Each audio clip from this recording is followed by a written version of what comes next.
Let's talk Walking Dead, my new best friends.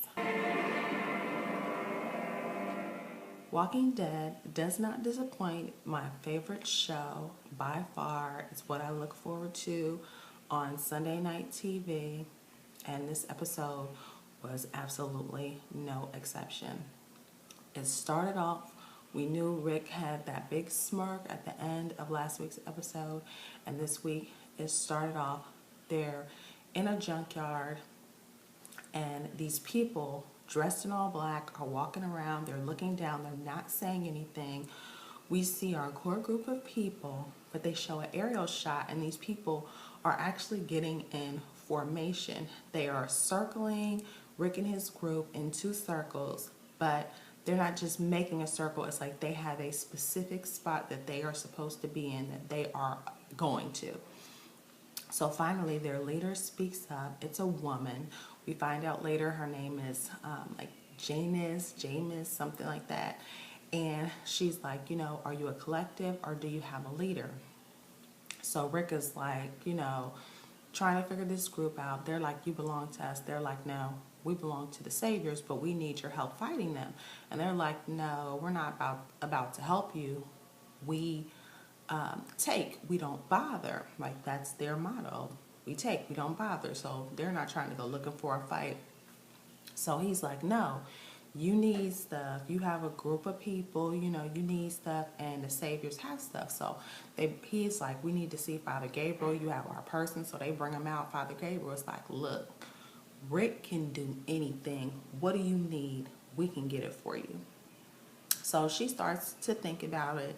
And so she's like, it's so crazy because she doesn't even give her people orders. She does these hand signals, like, and they know exactly what to do. Like, she has complete control over these people, almost like they're brainwashed. So she she talks to Rick. They walk on top of one of these huge piles of trash, and they're talking, and she's like, if we are going to help you, I need to know that you're worth it. So she pushes him down into a pit. So it's basically like gladiator style. They have a walker down inside this pit, and he has all these stakes like sticking out. So Rick has nothing. They've taken their weapon, so he has no knife. He has nothing, and there are all these sharp objects poking out of this walker. So it's not like he can really get to it. So he grabs a keyboard, he tries to hit it, but because of the spikes, it's not having an effect. So the walker comes, and Rick is pushing it back, and he pushes his hand into a spike. So he hurts his hand. He hurt his hand when they had the walker hurt before. I'm like, this man and his poor hands, he's always getting cuts and whatnot on his hands.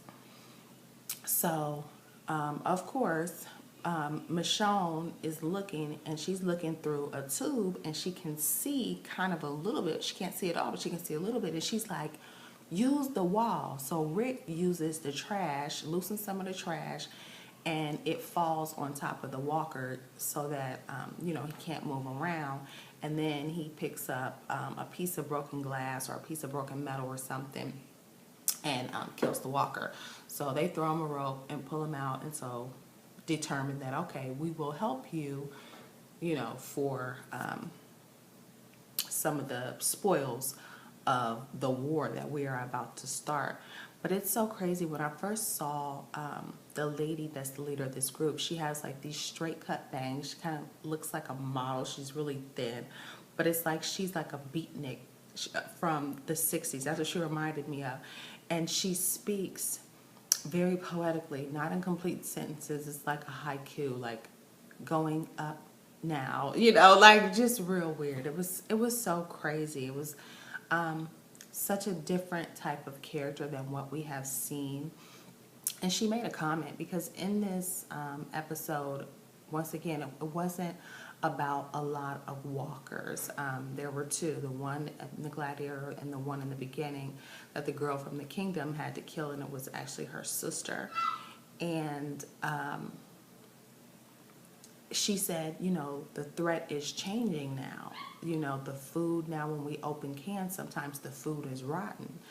And I think that they made it a point to show that now that, you know, when originally everybody was getting sick, it was about surviving from The Walking Dead. But now these groups are left. They're getting more violent. You're trying to survive. Food is scarce. You know, some people are able to grow their own food, but every group is not able to do that. They live in a junkyard. So they're not able, they don't have soil, they don't have land. So, you know, they're still scrounging for food. They don't have animals. So the threat now is just trying to stay alive, trying to find food. They've scavenged everything that they can scavenge. So I thought that was very interesting. All of these groups somehow are going to have to come together and work together to be able to survive, to be able to start the world over. And the whole violent part and killing people and just take, that's not going to work in order to survive and to kind of have like a new world order. So it was very interesting. Also, back at the kingdom, we saw King Ezekiel meet up with the saviors and kind of show their dynamic. King Ezekiel was not very kingly when it comes to the saviors. It showed that he really is just trying to keep the peace with them. Sorry, my dog is barking in the background. But there was a guy, Richard, who has always been gung-ho about the kingdom, fighting against the saviors. And he, of course, got into it with one of them. So he goes to someone that he knows also wants to fight, a.k.a. Daryl, gives Daryl his favorite thing, a crossbow. And he's like, oh, I can convince Daryl to help me start this war so that the kingdom is forced to fight. So he takes him to his secret stash in this mobile home where he has guns and he has gas, where he's made these Molotov cocktails.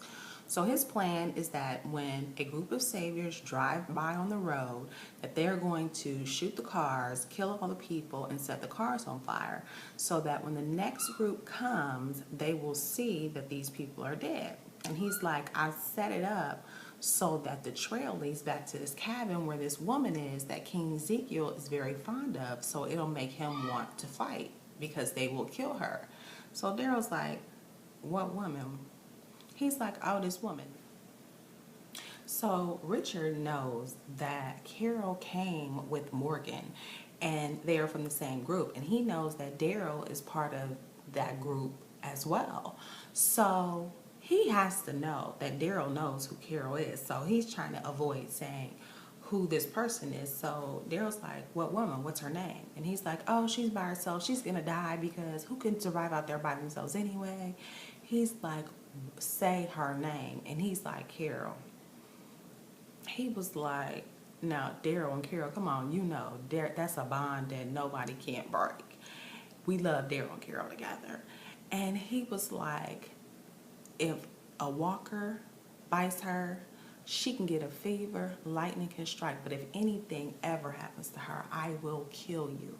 So Daryl was pissed, like, oh, he was trying to set Carol up, and furthermore, he didn't even know that Carol was there, because Morgan told Rick that Carol stopped at the kingdom, but then she left. He didn't say that she set up in this house right outside of the kingdom. So he makes his way to this house. It's really a house, I don't know why you call it a cabin, and knocks on Carol's door. Now this is after King Ezekiel is walking by with a couple of his men, and Carol opens the door and they friggin' give her a casserole in Tupperware. I'm like, I know y'all are not ready to fight no war against no Negan. Y'all baking casseroles and taking them to people in Tupperware. Who has Tupperware in the zombie apocalypse? So Daryl knocks on the door. She thinks it's King Ezekiel coming back, but it's Daryl, and she's so happy to see him. But we have to remember, Carol has no idea about the Savior. She has no idea that Daryl was actually captured and that he's being hidden in the kingdom. So she's like, what are you doing here? He's just like, oh, Jesus brought us to the kingdom to meet King Ezekiel. Like, she doesn't know about Rick, you know, coming to ask them to fight. So she's like, is everybody okay? Daryl lies to her and says, yes, everybody is okay. He does not tell her that Glenn is dead. He does not tell her that Abraham, Olivia, like, he doesn't tell her none of that. And it's so crazy because I'm like, Glenn, like, Carol was with the original group. She was with Glenn before Rick. So I could not believe that he did not disclose to her that Glenn was dead, but he didn't want her to leave. He knew she had left. She had a moment with him where she was like, I just had to go. And he knew that she needed to leave, whatever her reasons were, and he did not want to drag her back by giving her that information because he knew if he told her that she was going to go back. Daryl also found Shiva, the lion or tiger or whatever she is, and him and Shiva are like best friends. I think if King Ezekiel was not there, that would be Daryl's new pet because she just cozied right up to him. But everybody knows Daryl is such a sweetheart, and that animal could sense it. She just came up to him and he was petting her. I'm like, who pets a tiger that you don't know? Also, Morgan's stick got taken by the Saviors at the beginning. They took it and he asked for it back because, the guy that taught him the principle that all life is precious made that stick for him and gave it to him. So now he has no stick. So will he make a new stick or will he pick up a gun? Because Daryl told him, like, man, what are you doing? You know what the Saviors do. You know who they are, and you know that we have to fight them. So will Morgan have a change of heart? I hope so. But is anyone else glad that Father Gabriel was not a thief? He was not a punk. He did not run. He said that the people came. They were mad because Rick and Eric, I think his name is, got on the boat and got all those guns off, and they had been watching for months, waiting for someone to do that so that they could steal them, and they were mad that they didn't get them, so they were in Alexandria stealing, and forced Father Gabriel to take all the weapons that they had and the food that they had, and they took him prisoner. So, and Father Gabriel asked Rick, he said, I'm so glad that you didn't believe that I had actually stole stuff and you actually came to get me. Rick will not leave a man behind, even if you are spineless like Father Gabriel was. But he said, I know that you changed.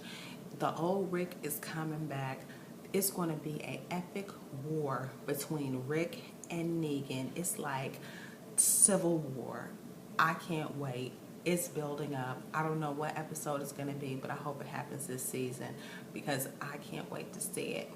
Stay tuned till next episode. Don't forget to rate, share, comment, and subscribe. Later. The Walking Dead. After everything. Who are you, Dwight? I'm Negan.